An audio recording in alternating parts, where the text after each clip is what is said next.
வணக்கம். கும்பராசி நட்சத்திர சனிப்பெயர்ச்சி பலன்கள் 2025 முதல் 2027 வரை.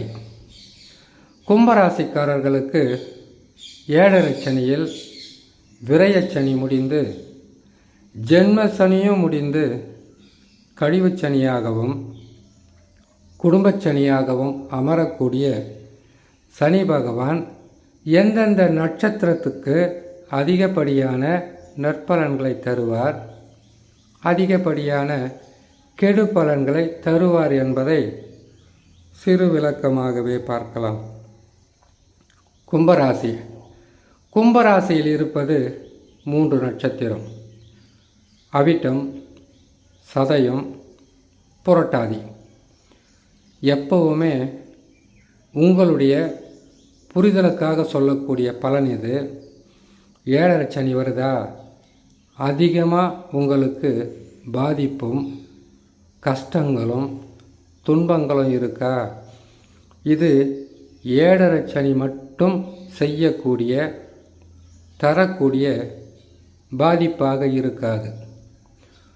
உங்கள் சொந்த ஜாதகத்தில் நடக்கக்கூடிய தசா பலமாக இருந்தால் 7.5 சனியில் ஓரளவுக்குத்தான் கஷ்டங்கள் இருக்கும், நஷ்டங்கள் இருக்கும். 7.5 சனி ஒரு பக்கம் கெடுதலை செய்யட்டும். தசா வலிமையாக இருந்தால் பாதகங்களே நீங்கள் அதிகமாக அனுபவித்து வந்தாலும் 7.5 சனி விலகும்போது தசாவும் நல்லது செய்யும், சனி பகவானும் நல்லது செய்வார். 7.5 சனின்றது 7.5 வருஷம். தசா என்ன தசா நடக்குதுன்னு தான் நீங்கள் முதல்ல பார்க்கணும். இதை நாம் புரிஞ்சிக்காமலே நிறைய தவறு செய்கிறதுக்கு காரணம், சனி பகவான் வந்தார், கெடுத்துட்டார், கஷ்டங்களை கொடுத்துட்டார், நஷ்டங்களை கொடுத்துட்டார்னு நம்மளுடைய மனசுக்குள்ளே இருக்கக்கூடிய ஒரு பயம் வேணாம். பயமே இல்லாமல் அடுத்தது நடக்கக்கூடியது நல்லதா இல்லை கெட்டதான்னு நமக்கு தெளிவாக புரிய வைப்பது தான் தசா. அதை பற்றி தான் இப்போ நம்ம பார்க்க போகிறோம். கும்பராசி. கும்பராசியில் இருப்பது அவிட்ட நட்சத்திரன்றது செவ்வாயின் நட்சத்திரம். இப்போது செவ்வாயின் நட்சத்திரத்தில் பிறந்த உங்களுக்கு ராசி கும்பராசி தான்.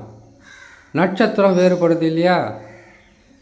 இதே கும்பராசியில் ஒரு சிலர் அதிக கஷ்டங்களும் துன்பங்களும் அனுபவிக்கும்போது ஒரு சிலர் மட்டும் சர்வ சாதாரணமாக இந்த 7.5 சனியை கடந்து வந்திருப்பாங்க.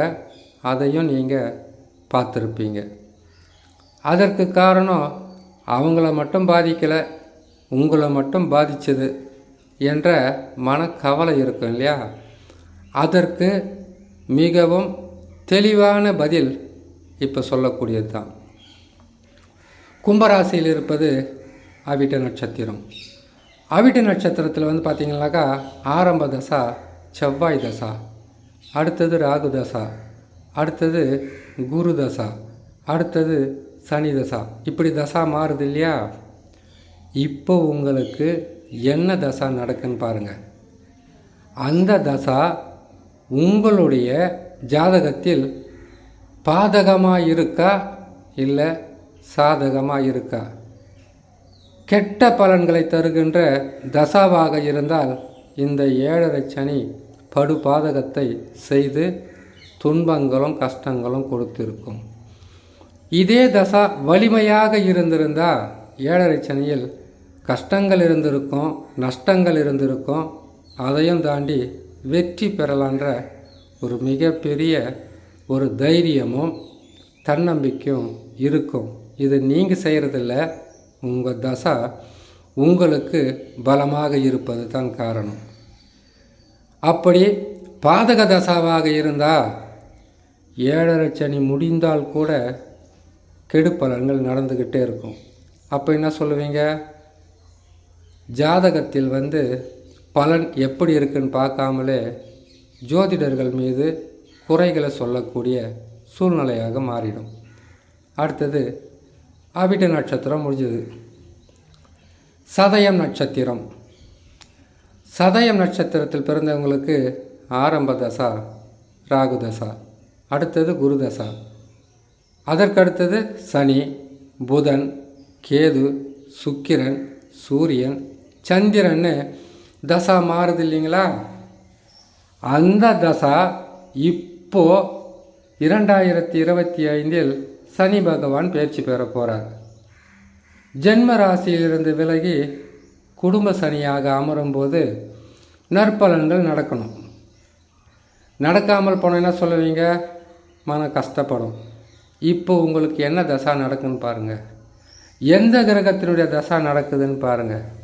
அதை பார்த்தீங்கன்னாக்கா உங்களுக்கு இந்த தசா வலிமையானதா இல்லை கெடு பலன்களை தரக்கூடிய தசாவான்னு தெரிஞ்சாதான் அடுத்தது நடக்கக்கூடியது நல்லதா கெட்டதான்றது உங்களுக்கு தெளிவுபட புரியும்.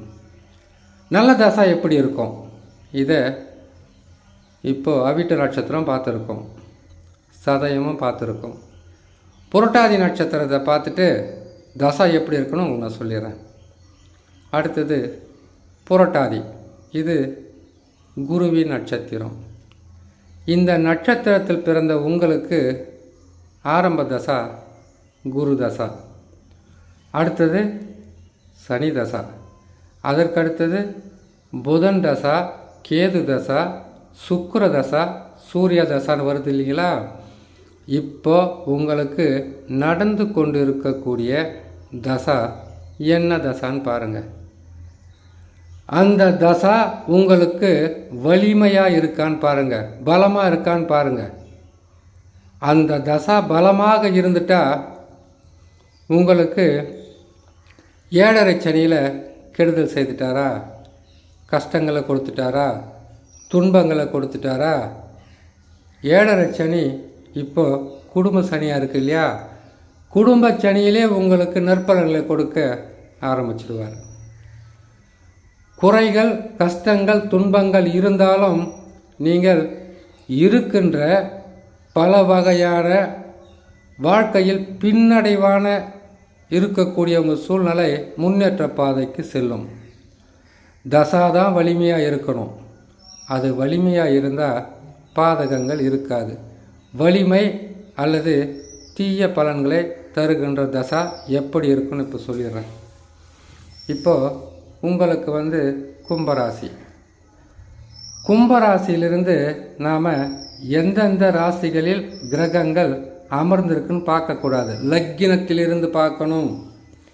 லக்கினத்திலிருந்து பார்க்கும்போது அந்த லக்கினத்தை ஒன்றுன்னு கணக்கு போட்டோம்னாக்கா லக்கினத்திற்கு பக்கத்து வீடு 2ஆம் வீடு, அடுத்தது 3ஆம் வீடு நம்ம கணக்கு போடும்போது எந்தெந்த ராசிகளில் அமர்ந்திருக்கிற கிரகம் அது 6, 8 இல்லாமல் இருந்தால் 6, 8 அமர்ந்து அந்த தசாவாக இல்லாமல் இருந்தால் அதிர்ஷ்டந்தான். 1. நீச பகை பெற்றிருக்கக்கூடாது, 2வது விதிமுறை. 3வதாக நற்பலன்களை தருகின்ற கிரக தசான்னு பார்த்தீங்கன்னாக்கா லக்கினத்திலிருந்து பார்க்கும்போது எந்த இடத்துலனா இருக்கட்டும், ஆட்சி, உச்சம், கேந்திர, திரிகோணத்தில் நட்பு சமமாக இருக்கணும். 6, 8 தவிர்த்து நேச பகையை தவிர்த்து அதற்கு பிறகு லக்கினத்திலிருந்து கணக்கு போடும்போது மற்ற வீடுகளில் அமர்ந்து ஆட்சி பெற்றிருக்கலாம், உச்சம் பெற்றிருக்கலாம், கேந்திர திரிகோணம் பெற்றிருக்கலாம். அந்த கேந்திர திரிகோணங்களில் அமர்ந்த கிரகங்கள் நட்பு, சமம், ஆட்சி, உச்சமாக இருந்தால் கெடு பலன்கள் உங்களுக்கு இனிமேல் வராமல் தடுத்து மிகப்பெரிய ஒரு நற்பலன்களை கொடுக்க ஆரம்பித்து விடும்.